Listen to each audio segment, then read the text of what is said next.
From the overlooked origins of civilization to the groundbreaking heroes of American culture, Bank of America is proud to support Henry Louis Gates Jr. as he tells the stories of the people and events that have helped shape our world. In the new landmark series, Africa's Great Civilizations, Dr. Gates shows Africa for what it truly is, the root of human progress.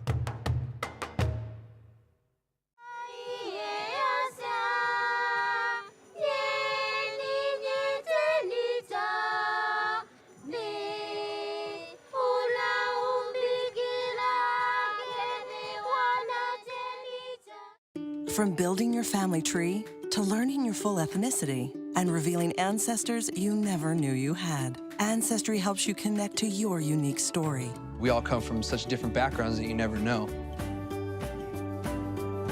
Support for this program was provided by a grant from the Andrew W. Mellon Foundation.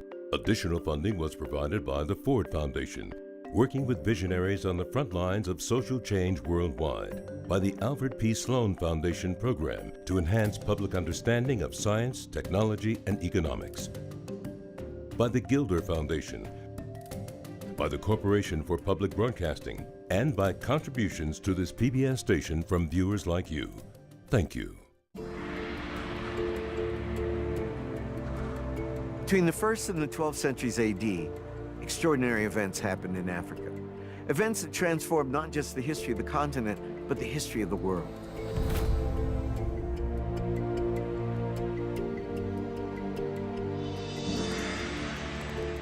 A great kingdom arose that grew into a powerful empire, an empire that stretched all the way into Arabia. But the historical course of this empire, and that of much of the continent, would be altered by the emergence of two powerful forces of global change: Christianity and Islam, both of which would have profound effects on the people of Africa. Offering new ways to worship God, these great religions also provided ambitious people the chance to increase power and influence, drawing the continent into clashes and bloody conflicts. Yet from their beginnings, these two world religions would be shaped by Africans, spiritually and institutionally. And both would deeply affect key aspects of African history for millennia to come.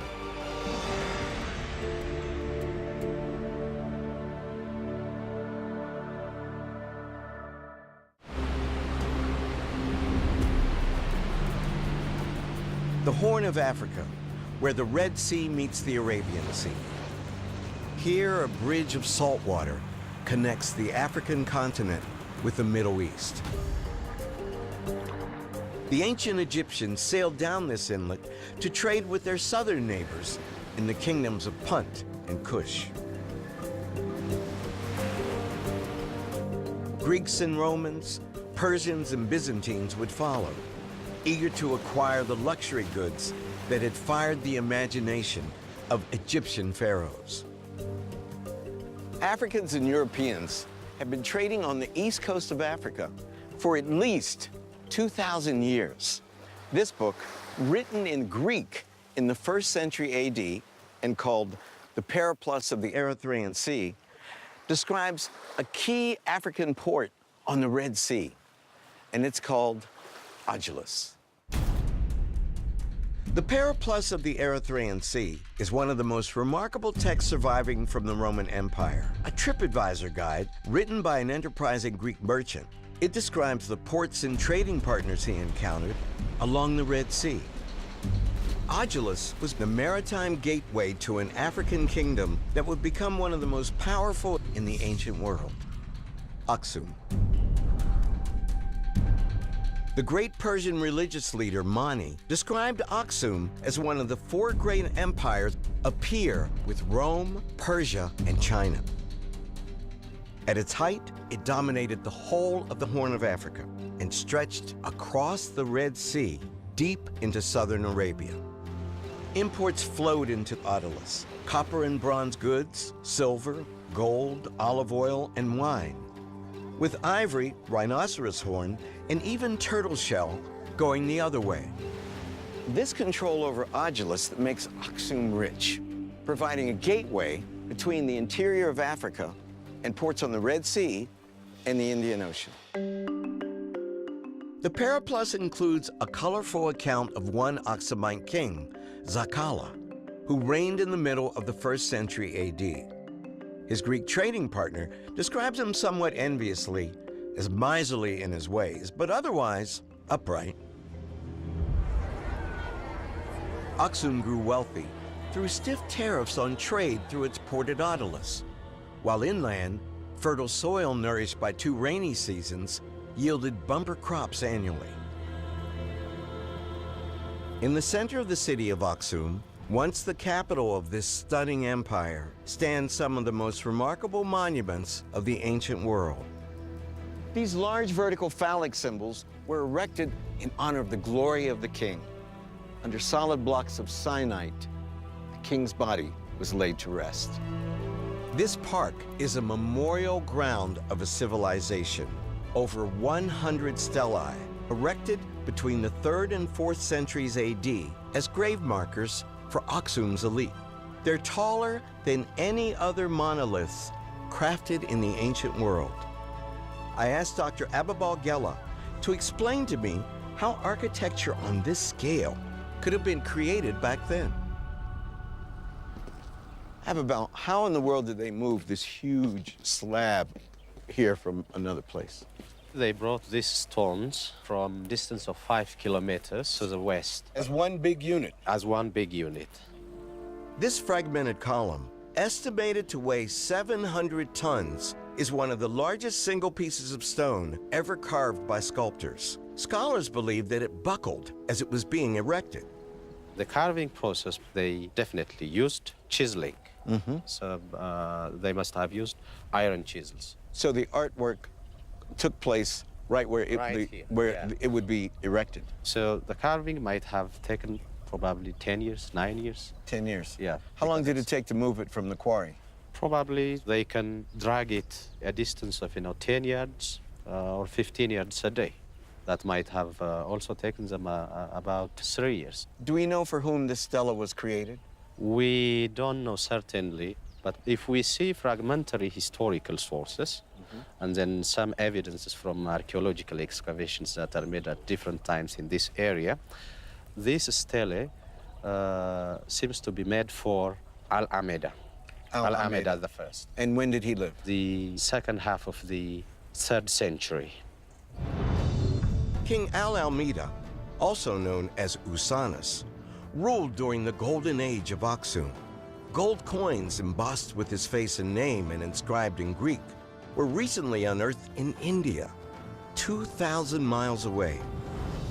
We think that Usanus' son, Izana, who would become one of the most famous kings of Aksum, was memorialized by the other great stelae on this site.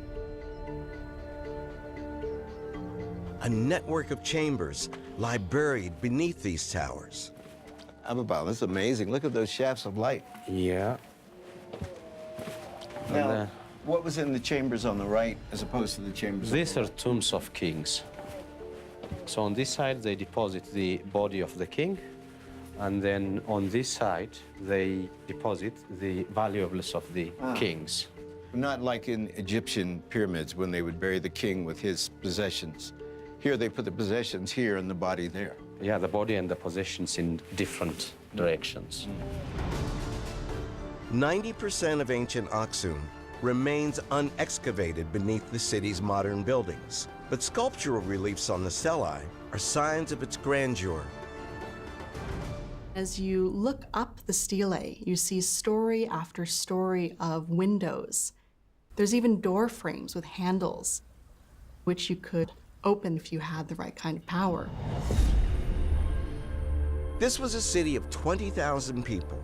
At its heart stood a monumental palace, adorned with bronze statues, and its grand processional ways were lined with granite victory thrones. Aksum's power was founded on its wealth, and its wealth on the rich resources of its unique position on the Horn of Africa. But one of its many extraordinary resources was paramount: frankincense. Frankincense was an international commodity and brought a lot of religious prestige because incense has magical powers. An aromatic gum resin produced from the bark of a tree that grows in the highlands of Ethiopia, Somalia, and southern Arabia, frankincense was as valuable at the height of the Roman Empire, pound for pound, as gold. It grows very high up on a very harsh environment. It's very hard to access it. People almost go on a pilgrimage, if you like, to get this as a very sought-after commodity. This led to long-distance trade. By the 5th century AD, through expansive trade and war, Aksum had established itself as not just one of the great African empires, but one of the great empires of the entire ancient world. But the roots of this kingdom lie in an equally remarkable civilization that thrived in the Horn of Africa 1,000 years earlier. A civilization associated with one of the Old Testament's most iconic figures, the legendarily beautiful Queen of Sheba. 30 miles north of Aksum, Dr. Iris Gerlach is excavating artifacts from an ancient royal palace in a city called Yeha. We are here at the main entrance of a palace which is 3,000 years old. You can see the rest of 6 pillars and the entrance of a 27-meter high building. So let's say one of the first skyscrapers of the world, at least here in East Africa. Yeha was the capital of the ancient kingdom of Damat, and this is thought to have been the luxurious palace of its rulers. We have here kind of, let's say, secret room. It's not excavated already totally, but at least the main door is closed more or less directly after the erection of the room. So maybe this room was used to store some values like gold or incense in this palace. The ruins suggest that Damat shared a culture with a neighboring kingdom called Saba, just across the Red Sea in southern Arabia. The building was erected in a South Arabian and a Sabaean style. That means they used a huge podium, a 6-meter high podium, where the walls were erected on. The walls are of rubble stones and wood, a wooden stone construction.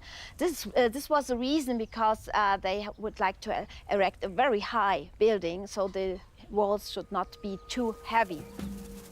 Known in English as Sheba, the kingdom is famous for its legendary queen. Iris Gerlach believes that Sabaeans brought their culture here from across the sea.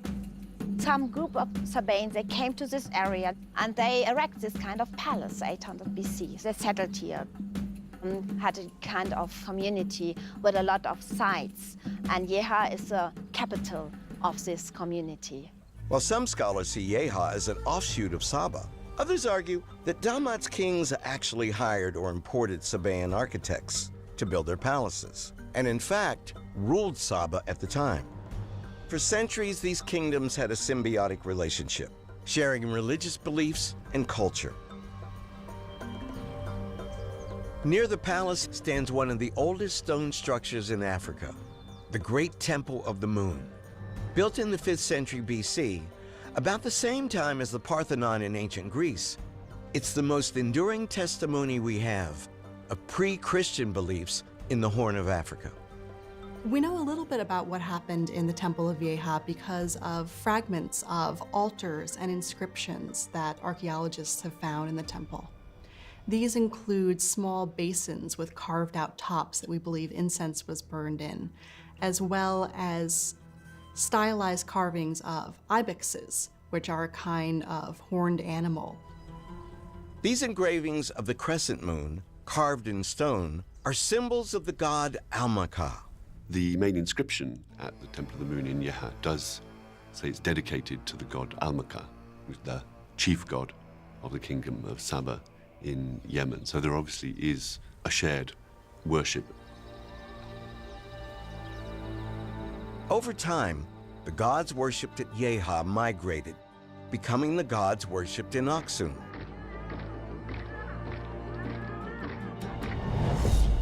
But in the early 4th century AD, Aksum itself was about to be transformed by a revolutionary force sweeping through much of the ancient world.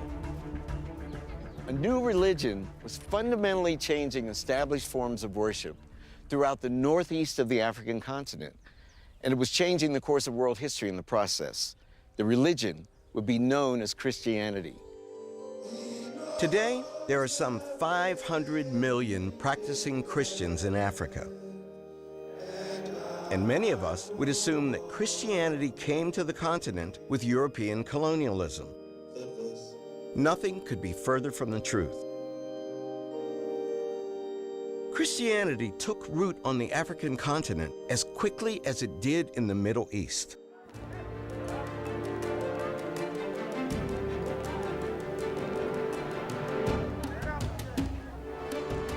Many people associate Christianity in Africa with the arrival of the European missionaries in the 19th century.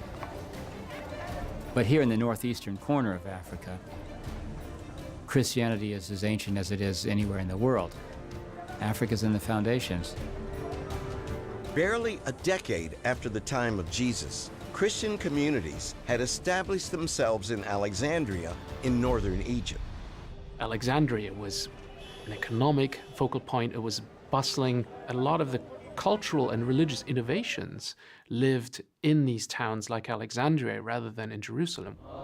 Christianity quickly gained a foothold in Africa, and many of its doctrines would be formulated here.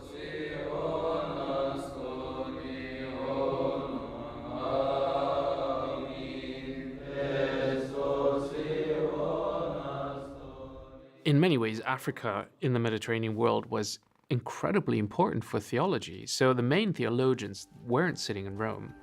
The majority of them were either sitting in Alexandria or in Tunisia or Algeria. It's also in Northeast Africa that another Christian tradition developed, monasticism. At one of the world's oldest monasteries in Egypt's eastern desert, pilgrims still worship at the site of the cave of the man many credit as the founder of this global tradition, Saint Anthony.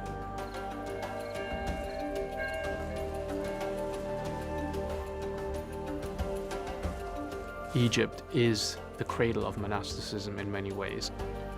The idea that you go into solitude and that you stay there and that you form your community around this experience. This is a very early development by these people who move in the desert, and it is sort of a movement that wants to recapture this early Christian life of feeding the poor, of being self-sufficient, of working to make that part of Christian life and not just this educated, learned, liturgical Christianity. This comes from Egypt.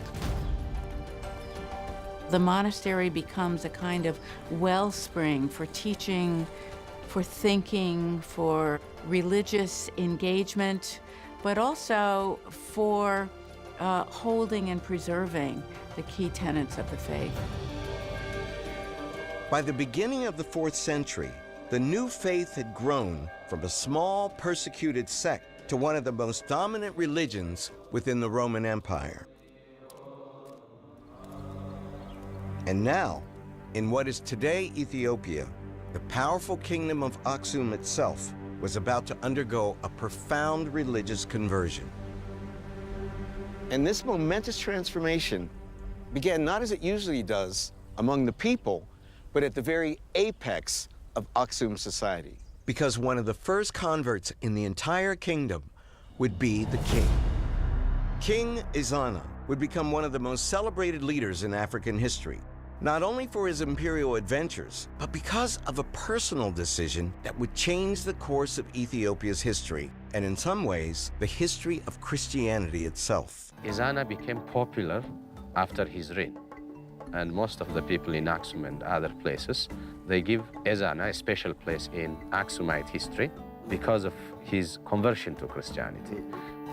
In King Ezana's conversion story, history and myth collide. So the conversion of Aksum, we have a legend of two boys,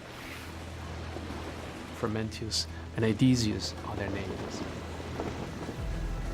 They traveled with their father, a Christian merchant, going down the Red Sea, and they are subjected to piracy. The father's killed. And next we find these boys in the court of Aksum, and they're taken in by the king, and they are the ones educating his son, Ezana.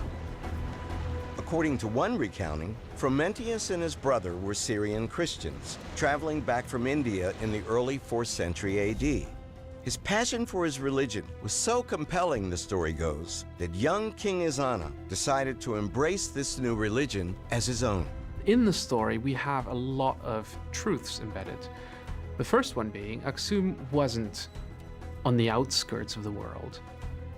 It was right along the trade routes toward India, toward Oman. So the father who goes out to trade reflects the connections that Aksum actually had. No matter how it originated, Ezana's conversion is no myth. These Aksumite coins reveal that a momentous change occurred in the kingdom in the 4th century. Dr. Ababal Gela explains. These coins, more than their economic importance, they tell a lot of history. There are two kinds of religious symbols on Aksumite coins.